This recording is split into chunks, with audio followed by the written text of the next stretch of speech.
Good morning mga idol. Ako naman po yung naghihimay nito. Ito po ay lagikway.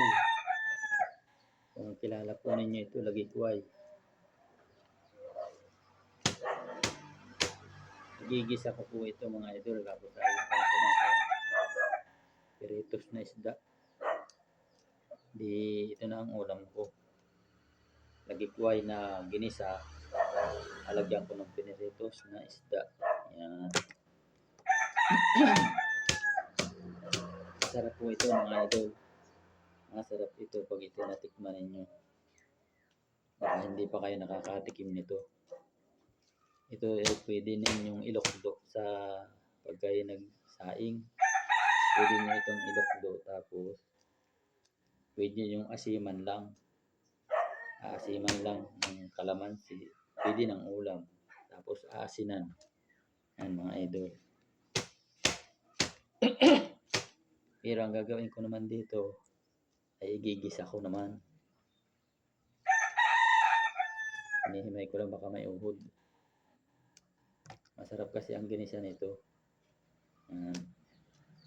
Magandang umaga po sa atin lahat. Kung saan po kayo na andun ay ingat-ingat po kayo. Kasi po ay masyadong mainit na ang panahon ay halimbawa at kayo naglalakad ay magdala kayo ng tubig para may mainom kayo. Para iwas dehydrate mga idol. Yan. Kilala po ba ninyo yan? Lagikway yun. Lagikway sa amin yan. Lagikway sa amin.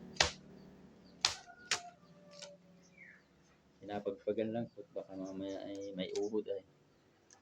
May uhod kasi yung iba nito. Nakakapit dito, mahabang uhod. Ay ngayon wala man akong makita. Wala akong makitang uhod. Ganito po mga idol ang ulam ng pang mahihirap lang. Gulay. Mahihirap lang po ang ulam ng ganito ay lagikway. Yan mga idol, gigisahin ko na. Lalagay ko na yung ricado. Yan. Yan. Bawang lang katapat niyan mga idol. Bawang lang katapat na rin. Sarap, bango.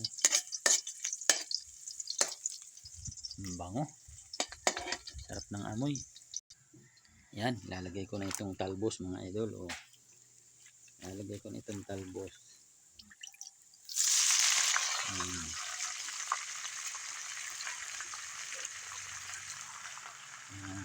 Sarap yan. Okay. Ayan. Tatakpan ko muna. Ayan na mga idol, bubuklatan ko na. Ito na Iyan na. Sarap. Nakulo-kuluman ginhawa. Ngayon lalagyan ko na ng mga idol kalamansi. Yan, kalamansi yan. Iyari na yan. Ginhawa. Sarap niyan mga idol. Diba? Tapos halo-haloin ko ng kaunti. Yan. Okay. Thank you mga idol. Salamat. God bless po. Maraming salamat po. Magandang tanghali na. Tanghali na yun. Magandang tanghali po sa atin lahat. Ingat-ingat po tayo. God bless po mga idol.